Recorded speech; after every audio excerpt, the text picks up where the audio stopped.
सभी neurotherapist and हमारे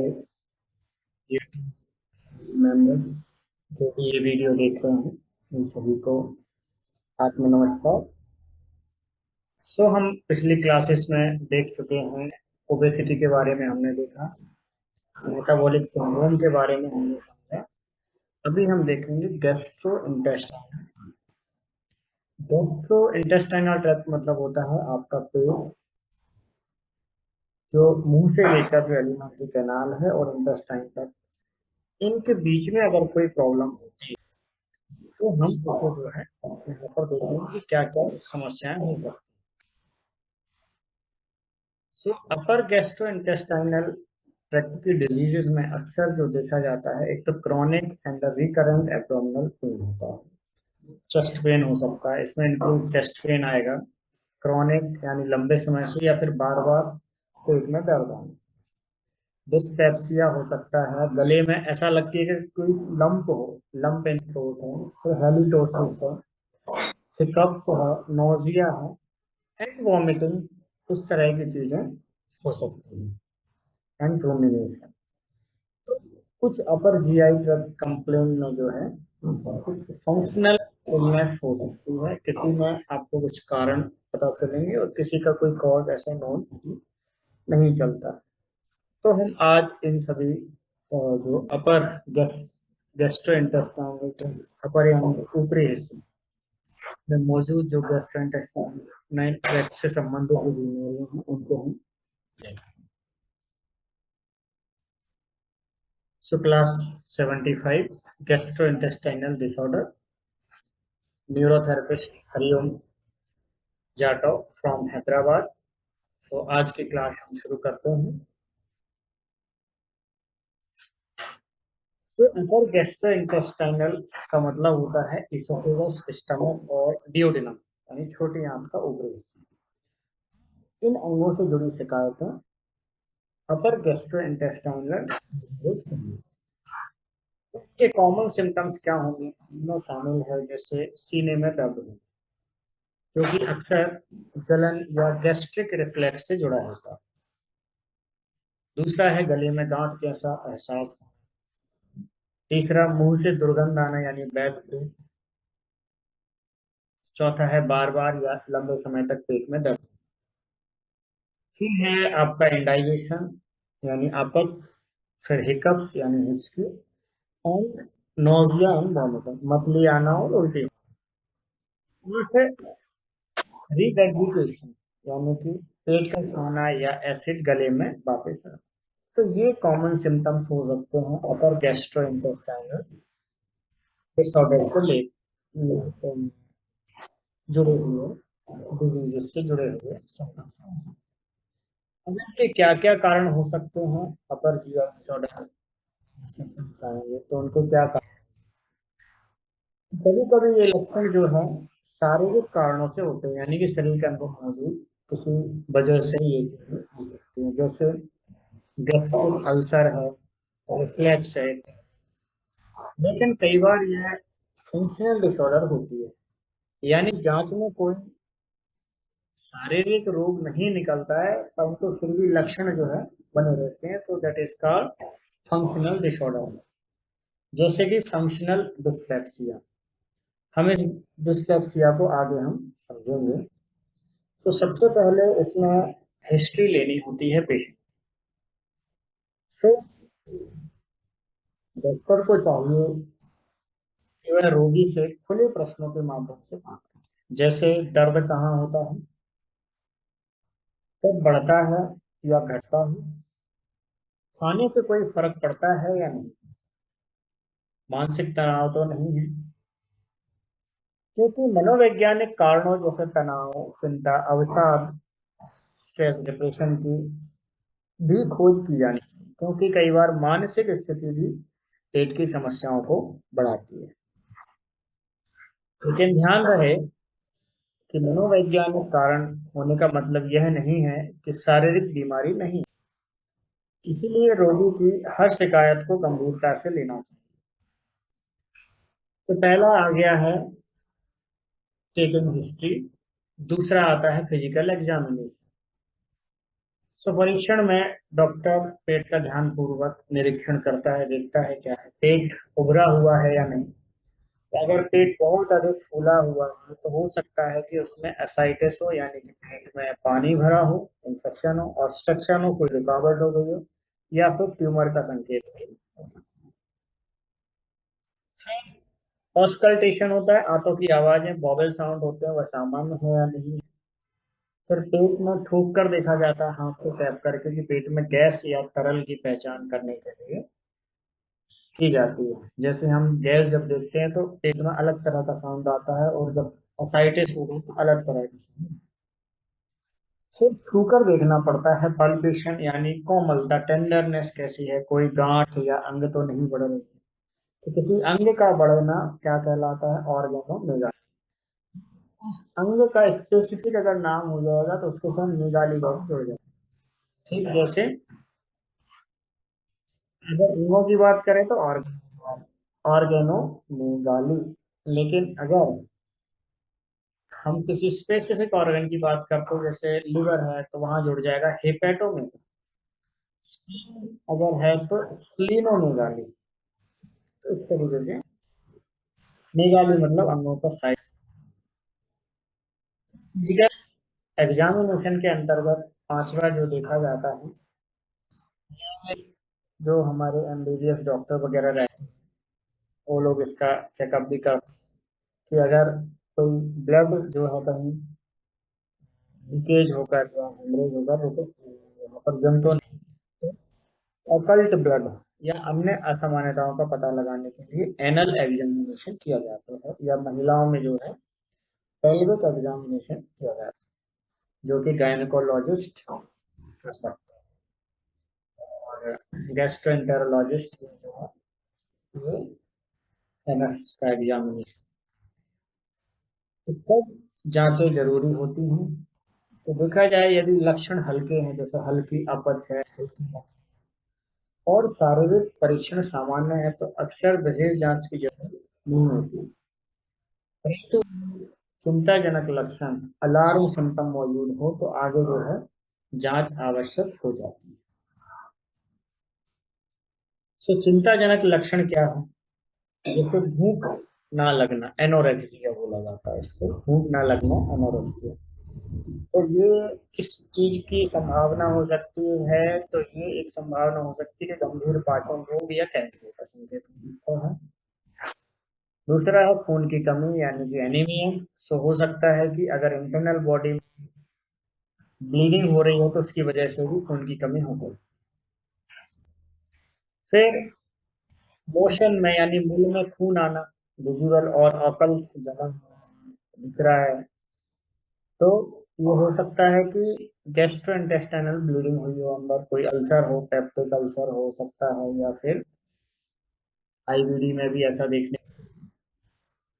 निगलने में कठिनाई, डिस्फेजिया जिसको ईसोफेगल, लगातार बुखार अगर है तो या तो रोगी में संक्रमण हो सकता है या स्वेलिंग, इसकी वजह से भी जो है लगातार बुखार बना। हिपेटोमेगाली अगर आ गया है तो या लिवर डिजीज के साथ। फिर उसके बाद अगर रात में दर्द से नींद टूट रही है तो पेप्टिक अल्सर हो सकता है। लगातार उल्टी है तो गैस्ट्रिक आउटलेट रुकावट भी एक वजह हो सकती है। और अचानक से वजन कम हो रहा है तो कैंसर या कोई मेटाबॉलिक डिजीज हो सकती है। यदि ये लक्षण पाए जाए तो एंडोस्कोपी है, अल्ट्रासाउंड है, ब्लड टेस्ट है, या अन्य जो है जीआई यानी गैस्ट्रोइंटेस्टाइनल जांचें की जा सकती है। तो समरी के तौर पर अगर देखें तो हमें जब इस तरह के पेशेंट, तो सही से उसका हिस्ट्री लेना है, उसकी शारीरिक जांच करनी है, और जो सिम्टम्स है उनकी पहचान करना है, और वो जो सिम्टम्स आ रहे हैं उस वजह से वो सिम्टम्स आ रहे हैं वहाँ पे ध्यान। तो ये अपर जीआई से रिलेटेड डिजीज और उनके सिम्टम्स। अब हम देखेंगे कि पुराना और बार बार होने वाला पेट दर्द। क्रॉनिक एंड रिकरेंट एब्डोमिनल क्या होता है, ये हमने यहाँ पर देख लिया। आपके सामने पिक्चर है, उसमें हम देखेंगे क्रॉनिक एंड रिकरेंट यानी लंबे समय से पेट में दर्द होना और बार बार दर्द का। अक्सर इससे बच्चे और कई लोग प्रभावित होते हैं, कई बार कारण पता चलता है तो बच्चे अक्सर बहाना भी, तो हम उसको समझने की कोशिश करते हैं कि ये क्यों होता है। So chronic and recurrent abdominal pain का मतलब क्या है?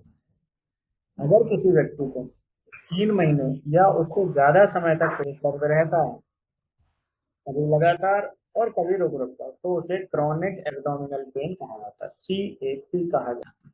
3 महीने या उससे ज्यादा समय तक अगर दर्द बीच में बार बार आता है तो उसे रिकरेंट एब्डोमिनल पेन कहा जाता है, जिसको RA।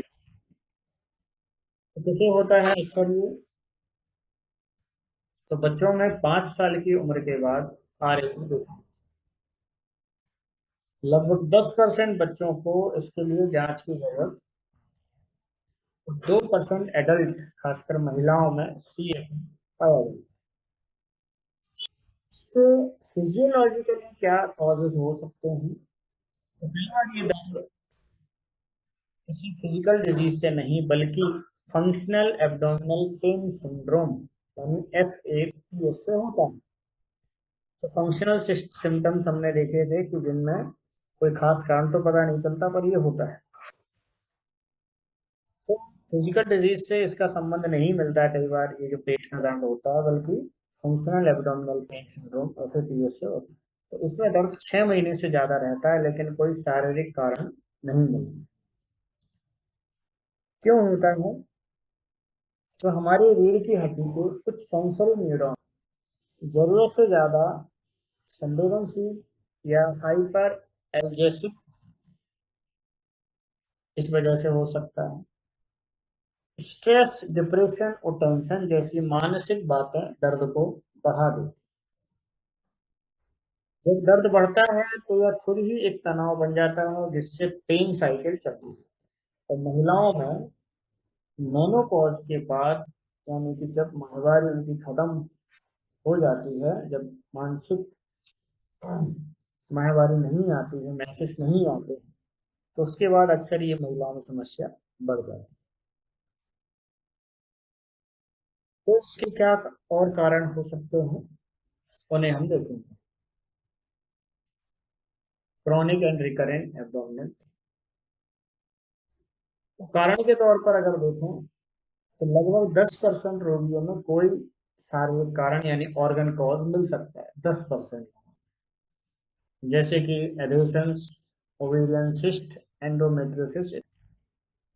एडोसेंस मीन्स होता है किसी ऑपरेशन के बाद किसी हिस्से का जुड़ जाना है, जैसे पेरिटोनियम और एब्डोमिनल वॉल का चिपक जाना या इस तरीके का चीजें हो जाती है सर्जरी। तो एडोसेंस हो सकता है। ओवेरियन सिस्ट हो सकता है, ओवरी में अगर सिस्ट है तब भी लेफ्ट साइड या राइट साइड पेन हो सकता है। फिर एंडोमेट्रियोसिस की प्रॉब्लम में भी जो है, जिसमें बार बार जो है पीरियड्स होते हैं और पेन वगैरह होते हैं, तो उसकी वजह से भी होता है। बाकी मामलों में यह फंक्शनल यानी बिना फिजिकल बीमारी के होता है। सिर्फ 10% केसेस में पेट दर्द उसमें ऑर्गन कॉज मिलता है, बाकी केसेस में ये बिना फिजिकल बीमारी के होता है यानी फंक्शनल सिम्टम्स। तो एवेल्यूएशन कैसे होगा इसका? हिस्ट्री ट्रीटमेंट करना पड़ेगा, आपको हिस्ट्री लेनी पड़ेगी। तो जो भी न्यूरोथेरेपिस्ट हैं तो दर्द से जुड़े हुए ये सवाल पूछें। क्या क्या सवाल हैं वो हम देखेंगे।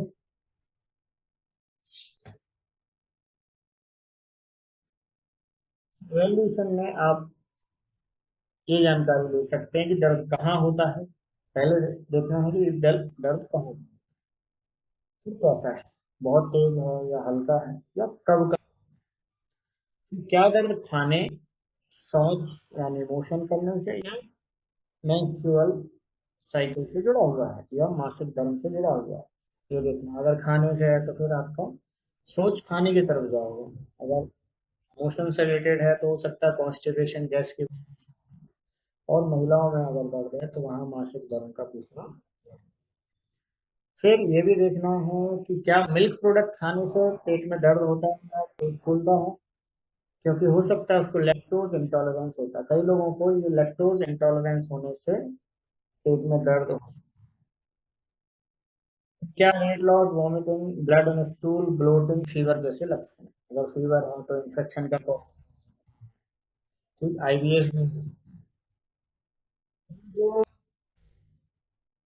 किशोरावस्था के जो बच्चे होते हैं उनमें पता करना है कि क्या कोल्ड ड्रिंक्स पीने के बाद, कोल्ड ड्रिंक्स है, फ्रूट जूसेस की ज्यादा मात्रा भी दर्द का कारण बन जाती है, तो उनमें ये कारण भी होता है। फिर किसी पुराने रोग, सर्जरी या फिर जो मेडिसिन के इस्तेमाल का भी हिस्ट्री पूछा जा सकता है कि क्या किसी खास दवाई लेने के बाद ये शुरू है। तो कभी कभी मेडिसिनल साइड इफेक्ट भी कॉज बन सकते हैं। फिर फिजिकल एग्जामिनेशन करना है इसमें। फीवर है, जॉइंटिस है, वेट लॉस है, स्वेलिंग, मास जैसी चीजें देखी जा सकती हैं। एक दबा कर देखना है कि टेंडरनेस, रिजिडिटी या रिबाउंड आदि की जांच की जाती है। और महिलाओं में पेल्विक एग्जामिनेशन और सभी में रेक्टल एग्जाम। तो पेल्विक एग्जामिनेशन किसी अच्छे गायनेकोलॉजिस्ट से महिलाएं करती हैं। रेक्टल एग्जामिनेशन में गैस्ट्रोएंटेरोलॉजिस्ट। सो रेड फ्लैग कब है? अगर आपको किसी पेशेंट के अंदर ये सिम्टम्स मिलते हैं तो तुरंत उस पर ध्यान देना चाहिए। पहला है फीवर। अगर फीवर बहुत ज्यादा आ रहा है तो उसका तुरंत ध्यान देना, ये रेड फ्लैग है, इस पर ध्यान। वेट लॉस या भूख ना लगना, अचानक से वजन कम होना, भूख नहीं लग रही, रात में दर्द से नींद खुल गई, मल या मूत्र में खून। पेशेंट तो पेट दर्द की शिकायत लेके आ रहा है, पर आपको ये पता करना है कि वो पेट दर्द क्यों हो सकता है। तो उसके साथ अगर ये लक्षण है तो वहां से हमको कुछ जानकारी मिल सकती है। तो हो सकता है अगर फीवर है, वेट लॉस या भूख नहीं लग रही है तो लीवर से रिलेटेड हो सकता है। रात में दर्द है तो हो सकता है peptic ulcer.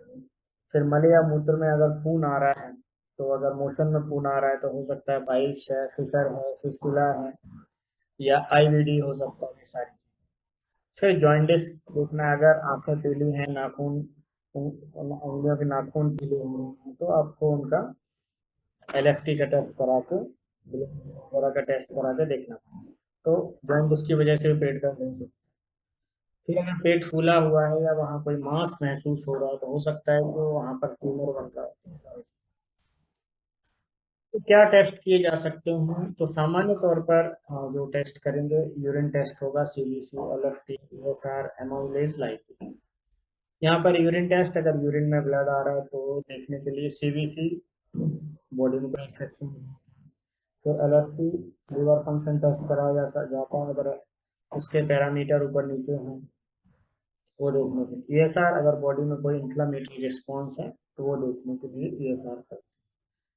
Amylase and lipase, अगर पेनक्रियाटाइटिस है तो उसकी वजह से पेट दर्द होता है, तो पेनक्रियाटाइटिस में एमाइलेज एंड लाइपेज एंजाइम बहुत ज़्यादा बढ़ जाता है, तो वो देखने के लिए कुछ जांचें करनी पड़ेगी। अगर कुछ असामान्य लक्षण मिले या रेड फ्लैग सिम्टम्स हो तो फिर अगर और ज़्यादा हमें पता लगेगा तो सिटी स्कैन होता है, एब्डोमिनल एंड पेल्विस। फिर एंडोस्कोपी होती है, यहाँ मुंह से एक नली डाली जाती है कैमरे के साथ में, जो अंदर जाकर देखती है कि पेट में कोई अल्सर तो नहीं है या कोई ट्यूमर तो नहीं है।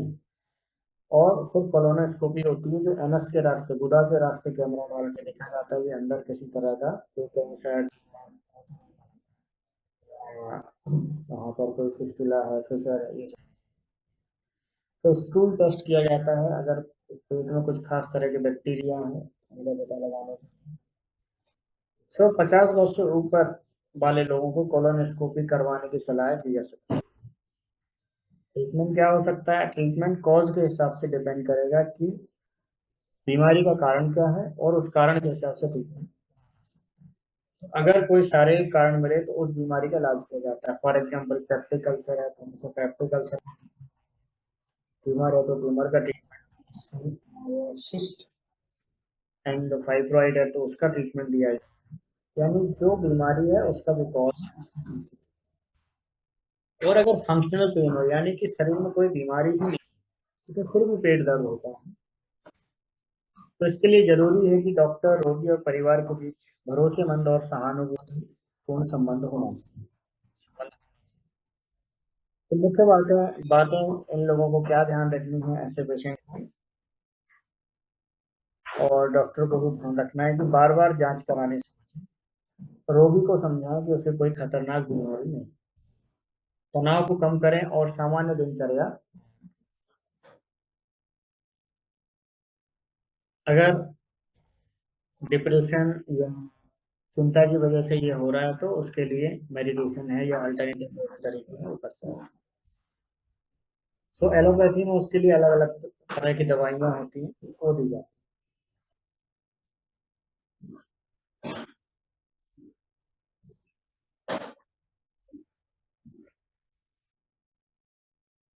तो एलोपैथी में क्या दिया जाता है, एस्पिरिन है, non steroidal anti inflammatory drugs, अगर इन्फ्लेमेशन है H2 ब्लॉकर दिए जाते हैं, proton pump inhibitor and tricyclic anti depressant कुछ मामलों में, रिलैक्सेशन थेरेपी है, बायोफीडबैक है, हिप्नोसिस जैसी मानसिक विधियां भी मदद करती हैं। और हमारे तो बच्चों के लिए क्या करना है कि स्कूल में थोड़ी देर आराम की अनुमति दी जा सकती है, लेकिन और माता पिता को बच्चों को सामान्य जीवन की ओर प्रोत्साहित करना चाहिए, समझाना चाहिए, और ये देखना चाहिए कि बच्चे को पेट में अगर दर्द हो रहा है तो उसके कारणों को समझने की कोशिश करें। अगर उसको किसी बात को लेकर तनाव है या वो स्कूल जाने से बचने के लिए बहाना बना रहे हैं या फिर जो भी चीज़ें उनको हो रही तो वो समझने की कोशिश करेंगे, तो उसी से ये चीज़ें क्लियर होंगी। आजकल कुछ बच्चों में ये इंटेस्टाइनल माइग्रेन भी देखने को मिल रहा है, जैसे सर में माइग्रेन होता है ठीक वैसे ही जो है मिलता है, जिसकी वजह से बार बार पेट में दर्द। तो ज्यादातर मामलों में दर्द फंक्शनल यानी बिना फिजिकल का होता है। रेड फ्लैग लक्षण मिलने पर गहराई से जांच जरूरी है, और बार बार बेवजह जांच कराना नुकसान नहीं। बाकी तनाव घटाना और सामान्य जीवन जारी रखना एक सबसे जरूरी इलाज है। तो ये हमने देखा कि पेट दर्द का हमने कारण देखे कि क्या क्या कारण हो सकते हैं और उनका इलाज किस तरीके से। ये तो हमने देख लिया कि आपका chronic and recurrent abdominal pen से जुड़ी हुई चीजें हमने देखी। अब हम आ जाते हैं डिजीज के ऊपर कि क्या क्या डिजीज हो सकती है। पहली डिजीज हम जिसमें यहाँ अध्ययन करेंगे,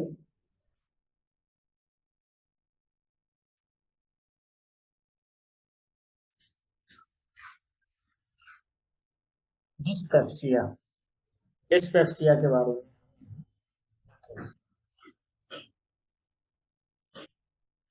तो डिस्पेप्सिया यानी एक तरह से इंडाइजेशन या डिस्पेप्सिया एक है। डिस्पेप्सिया, DYSP, अपच। तो अपच का मतलब होता है ऊपरी पेट यानी अपर एब्डोमेन में दर्द, जलन या बेचैनी की अनुभूति होनी। लोग इसे अक्सर इस तरह बताते हैं कि पेट में जलन या भारी, या खाने के बाद पेट भरा हुआ लगता है, गैस जल्दी पेट भर जाता है, और पेट में ऐसा लगता है कुतरन या काटने जैसा एहसास या असहज हो। तो ये डिस्पेप्सिया के सिम्टम, पेट में जलन या भारी, खाने के बाद पेट भरा हुआ लगता है, गैस बनती है, जल्दी पेट भर जाता है, और पेट में कुतरन या असहजता मालूम होती है। अब इसके कारण क्या हो सकते हैं डिस्पेप्सिया के? There are several common cause of dyspepsia, इसके कई कारण हो सकते हैं, जैसे कि कई पेशेंट में देखा गया है फाइंडिंग में और टेस्ट वगैरह करने से। एक तो डियोडिनाइटिस यानी कि आंत के पहले हिस्से में सूजन आ जाती है, पाइलोरिक डिस्फंक्शन यानी पाइलोरिक स्फिंक्टर जो है अगर वो डिस्फंक्शन हो जाए, फिर मोटिलिटी डिस्टरबेंस, अगर इंटेस्टाइन में मोटिलिटी डिस्टरबेंस हो रहा है तो उसकी वजह से भी इशू हो सकता है डिस्पेप्सिया। फिर हेलिकोबैक्टर पाइलोरी, एक बैक्टीरिया होता है हेलिकोबैक्टर पाइलोरी, जिसकी वजह से पेट में इन्फ्लामेशन आ जाती है, गैस्ट्राइटिस वगैरह होता है। तो उस बैक्टीरिया की वजह से भी जो है भूख ना लगना है, पेट में भारीपन होना, ये सारे सिम्टम्स, पेट में दर्द बना रहना, ये सारे। फिर है गैस्ट्राइटिस यानी पेट में सूजन। फिर लैक्टोज डेफिशिएंसी है। कोलिथियासिस यानी कि आपके गॉल ब्लैडर में स्टोन हो जाना। तो ये अलग अलग जो है कॉज देखने को मिलते हैं डिस्पेप्सिया।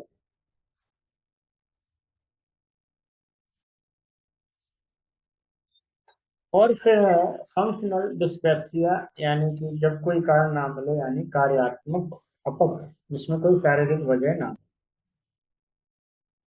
और पेप्टिक अल्सर यानी पेट में अल्सर हो, या फिर GERD जिसमें बोला जाता है एसिड रिफ्लेक्स, बार बार मुंह में पेट का एसिड आना, तो उसको GERD की डिजीज।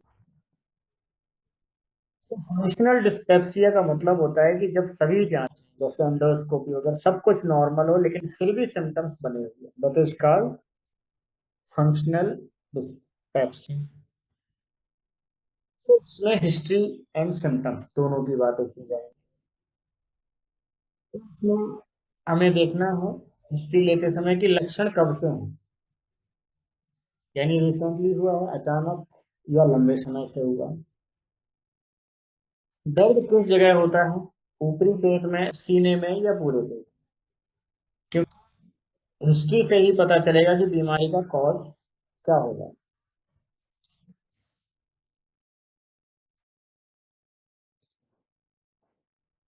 क्या दर्द खाने के बाद या खाने से पहले या खाली पेट बढ़ता है। क्या एंटासिड या H2 ब्लॉकर या PPI से राहत मिलती है। क्या लक्षण शराब, चाय, कॉफी, मसालेदार भोजन से बढ़ती है। लक्षण है जैसे कि नोजिया यानी मतली आ रही है, उल्टी हो रही है, वजन घट रहा है, मल में खून आ रहा है, भूख ना लगना आदि सिम्टम्स पूछे जाएंगे कि क्या क्या सिम्टम्स हैं, उसके हिसाब से हिस्ट्री दी जाएगी। तो शारीरिक लक्षण के तौर पे अगर देखें तो फिजिकल एग्जामिनेशन किया जाए, तो डॉक्टर को पेट को छूकर पल्पेशन पल्पेशन देखते हैं कि कहीं कोई गांठ, टेंडरनेस या स्वेलिंग तो नहीं। फिर रेक्टल एग्जामिनेशन करके मल में खून की जांच की जाती है, ऑकल्ट ब्लड टेस्ट। फिर पल्स देखा जाएगा, बीपी देखा जाएगा, पीलापन तो नहीं है, अगर पीलापन है तो जॉन्डिस है क्या, स्वेटिंग वगैरह आदि पर भी ध्यान दिया जाए। रेड फ्लैग सिम्टम्स कौन से हैं, जहां पर जिनको गंभीरता से लेना जरूरी है, तो वो सिम्टम्स हो सकते हैं अगर सीने में दर्द हो और पसीना आ रहा हो और साथ ही सांस फूल रही हो। सीने में दर्द, पसीना आना और सांस फूलना, तीनों अगर एक साथ आ रहे हैं तो हार्ट अटैक का भी संकेत हो सकता है। लगातार भूख नहीं लगती, उल्टी या उल्टी में खून आना, वजन कम, मल में खून आना या काला मल जिसको मेलेना बोला जाता है वैसा आ रहा है क्या, निगलने में कठिनाई यानी डिस्फेजिया हो रहा है, और नॉर्मल PPI या H2 ब्लॉकर से राहत नहीं मिल रही, तो ये रेड फ्लैग है, उनको गंभीरता से लेना जरूरी है। Type of dyspepsia. So type of dyspepsia को हम देखेंगे कि कितने प्रकार के हैं।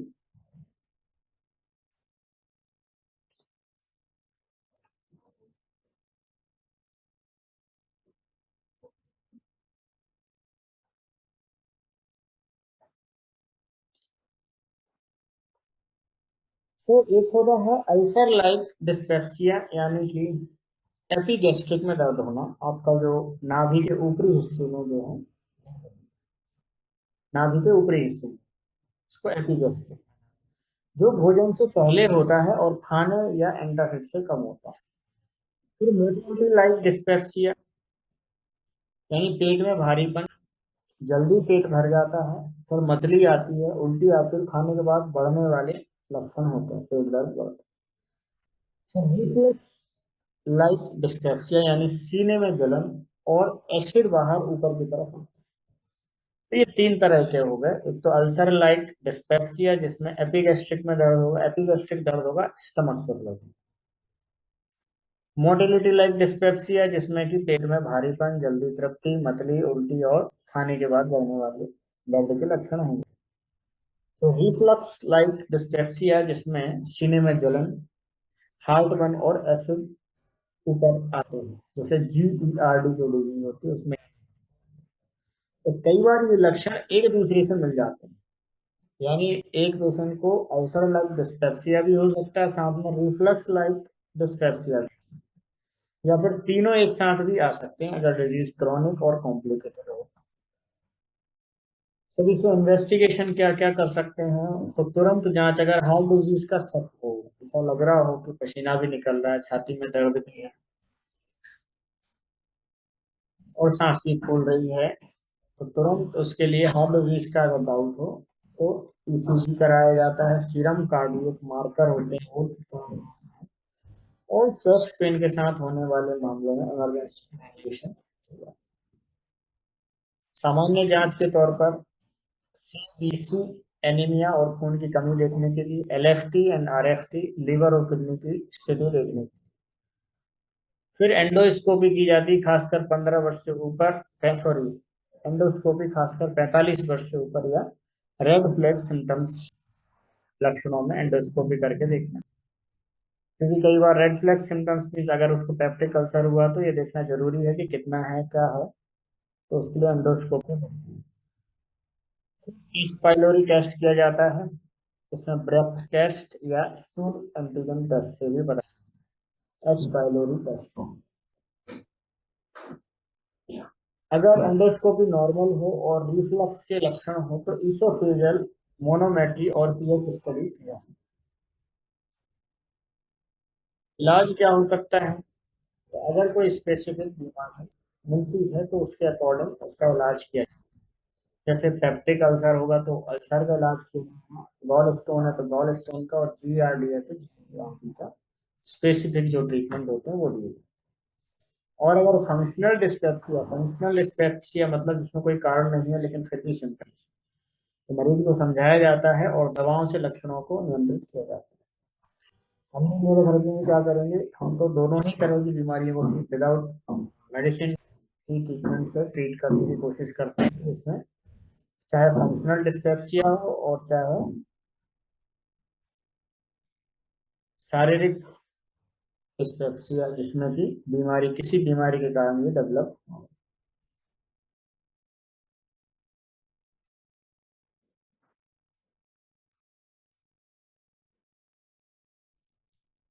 सब कुछ जरूरी बातें हैं, जैसे की पॉइंट्स हैं, गैस या अपच के पीछे हार्ट प्रॉब्लम यानी कोरोनरी इस्कीमिया भी छिपा हो सकता है, खासकर उम्रदराज में।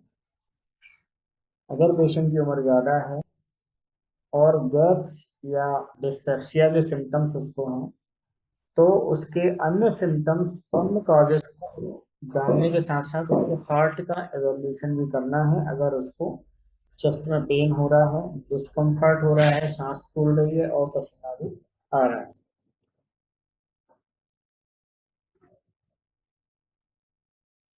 ठीक, endoscopy is indicated for those above 45 और विथ रेड फ्लैग सिम्टम। अगर किसी को रेड फ्लैग सिम्टम्स हो फिर तो किसी भी एज में करना पड़ेगा, जो जरूरी जहाँ नेसेसरी होगा। मोस्टली ये 45 के अबव किया जाता है। फिर empiric treatment with acid blocker, अगर किसी को जो है एसिडिटी वगैरह रहती है उनके लिए PPI या HT ब्लॉकर दिया जाता है। अगर सुधार ना हो तो आगे की जांच जैसे एंडोस्कोपी वगैरह।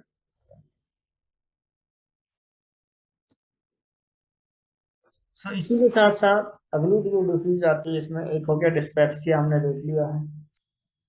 फिर है हिकअप, यानी हिचकी क्या होती है। तो हिकअप्स को हिंदी में हिचकी बोला जाता है।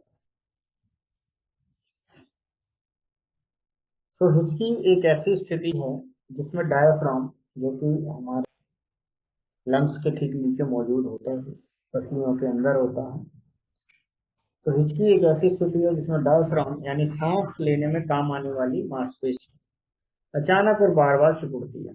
और इसके तुरंत बाद ग्लोटिस एपिग्लोटिस बंद हो जाता है, जिससे हवा रुक जाती है और हिट जैसी साउंड आवाज आती है।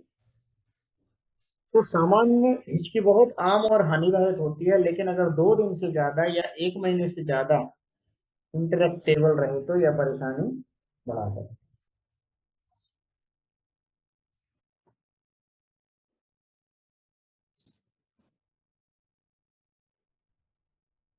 हिचकी के आम कारण क्या हो सकते हैं इसके? तो एक हो सकता है गैस्ट्रिक डिस्टेंशन, यानी पेट का फैल जाना।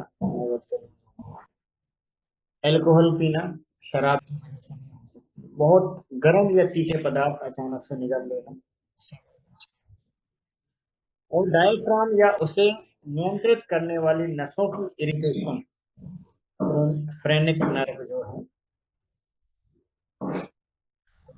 जो डायफ्राम को नियंत्रित करती है, जिससे डायफ्राम फैलता है और सिकुड़ता है, उस उन नसों की जो है इरिटेशन। आमतौर पर अस्थायी हिचकी का स्पष्ट कारण नहीं मिलता, लेकिन ऊपर दिए गए कारण सबसे आम है। तो मोस्टली ये कारण सबसे ज्यादा देखने को मिलते हैं कि गैस्ट्रिक डिस्टेंशन यानी पेट का फैल जाना, अल्कोहल पीना, या बहुत अधिक गर्म या तीखे पदार्थ खा लेने के बाद खाते खाते बात करना।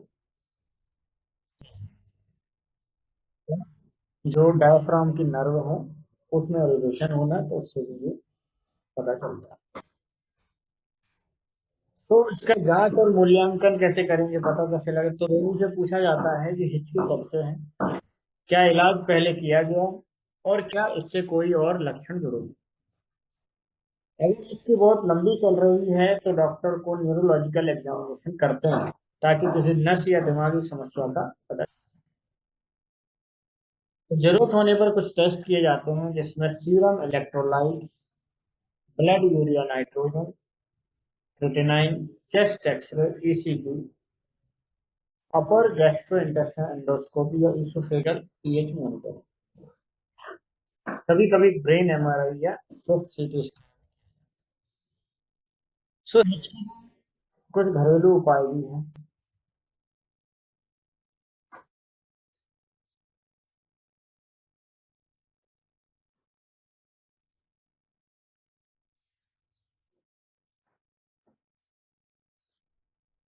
तो कुछ देर डीप ब्रीदिंग रोकना या पेपर बैग में सांस लेना, ताकि पीएसीओ2 बढ़े। फेरेंजियल स्टिमुलेशन, जैसे सूखी रोटी या चीनी निगलना, जीभ खींचना या गैग रिफ्लेक्स को होता है। इन उपायों से वेगस नर्व पर असर पड़ता है, जिससे हिचकी रुक जाती है। और न्यूरोथेरेपी में वेगस नर्व को उकसाने के लिए 10 मेडुला भी दिया जा सकता है। बाकी हमारे पास और भी ट्रीटमेंट है, वन लंग शोल्डर, D6 भी दे सकते हैं। बाकी दवाइयाँ जो है, एलोपैथी ट्रीटमेंट के अंतर्गत इसकी कुछ दवाइयाँ होती हैं, वो दी जाती हैं, जैसे बक्लोफेन,